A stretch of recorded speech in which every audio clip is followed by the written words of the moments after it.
ನಮಸ್ತೆ. ಶ್ರೀ ಪರಂಜ್ಯೋತಿ ಭಗವತಿ ಭಗವಾನರ ಪವಾಡ. ನಾನು ಮುಂಬೈನ ಶಕುಂತಲಾ ಕೋಟ್ಯಾನ್. ಹಿಂದೆ ನನ್ನ ಜೀವನದಲ್ಲಿ ಅನೇಕ ವಿಷಯಗಳ ಬಗ್ಗೆ ಬಹಳಷ್ಟು ಭಯ ಮತ್ತು ಉದ್ವಿಗ್ನತೆ ಇತ್ತು. ಅವುಗಳಲ್ಲಿ ಒಂದು ನನ್ನ 2 ಮದುವೆಯಾಗದ ಗಂಡು ಮಕ್ಕಳದ್ದಾಗಿತ್ತು. ಈಗ ನಾನೇನೂ ಅವರ ಬಗ್ಗೆ ಚಿಂತಿಸುತ್ತಿಲ್ಲ. ಅಲ್ಲದೆ 80 ವರ್ಷದ ನನ್ನ ಪತಿಯ ಆರೋಗ್ಯವೂ ಸಹ ಸರಿಯಾಗಿಲ್ಲ.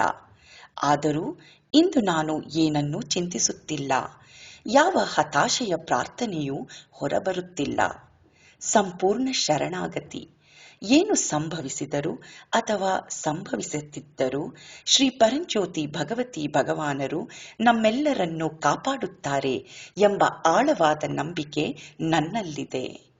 ಗತವನ್ನು ಬದಲಾಯಿಸಲು ಯಾವುದೇ ಪ್ರಯತ್ನವಿಲ್ಲ ಅಥವಾ ಭವಿಷ್ಯದಲ್ಲಿ ಏನಾಗಬಹುದು ಎಂಬ ಭ್ರಮೆಗೂ ನನ್ನನ್ನು ಮನಸ್ಸು ಕರೆದೊಯ್ಯುವುದಿಲ್ಲ.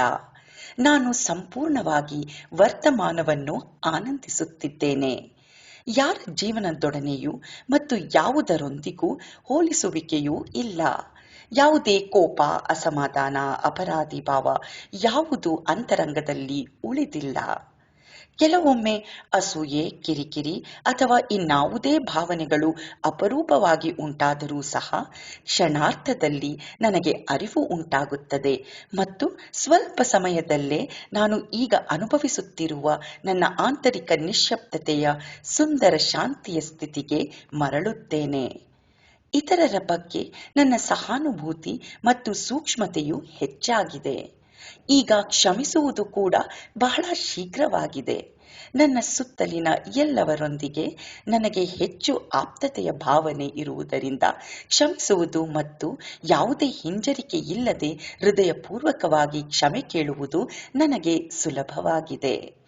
ನಾನು ಗಿಡಮರಗಳು, ಪಕ್ಷಿಗಳು ಮತ್ತು ಪ್ರಾಣಿಗಳಿಗೆ ಬಹಳ ಹತ್ತಿರವಾಗಿದ್ದೇನೆ ಮತ್ತು ಪ್ರತಿದಿನ ಅವುಗಳಿಗೆ ಆಹಾರ ನೀಡುತ್ತೇನೆ, ಪೋಷಿಸುತ್ತೇನೆ. ಹಿಂದೆಯೂ ಈ ಅನುಬಂಧವಿತ್ತು, ಆದರೆ ಈಗ ಆ ಅನುಬಂಧದ ಗುಣಮಟ್ಟವು ಬಹಳ ಹೆಚ್ಚಾಗಿದೆ. ಇತ್ತೀಚೆಗೆ ಶ್ರೀ ಪರಂಜ್ಯೋತಿ ನನ್ನನ್ನು ಒಂದು ಉತ್ತುಂಗ ಸ್ಥಿತಿಗೆ ಕರೆದೊಯ್ದರು.